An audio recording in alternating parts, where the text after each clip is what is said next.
Who do you think would be receptive to it? What kind of audience can rise to this? We started out thinking about nonprofits and particularly in my own mind, thought about the relationship between a nonprofit CEO and their chairperson.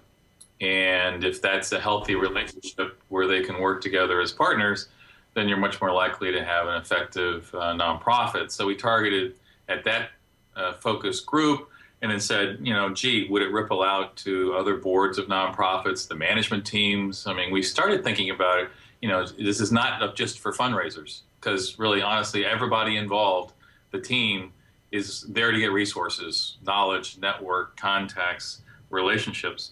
And funnily enough, as we continue to talk about the Generosity Network, we have people coming in. I have a friend of mine who's a congressman, Tim Ryan. He said, I read the book, and this applies exactly to everything I do, trying to connect and build relationships in my own constituents. And I want to use this. I'm not going to have any of these big galas anymore. And then we had another guy come in and say, this applies to real estate brokers and how they develop in their local communities networks of good and action so that they deepen their relationships so that, one, they'll get more business, but two, they'll have better lives.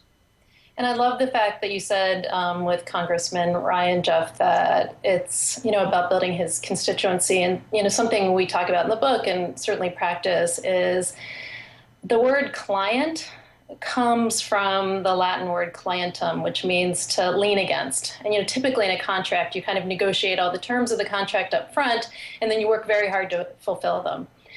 Jeff and I and the members of the Generosity Network really think of it much more as a consortium. And the word consortium comes from the Latin word constare, which means to stand together.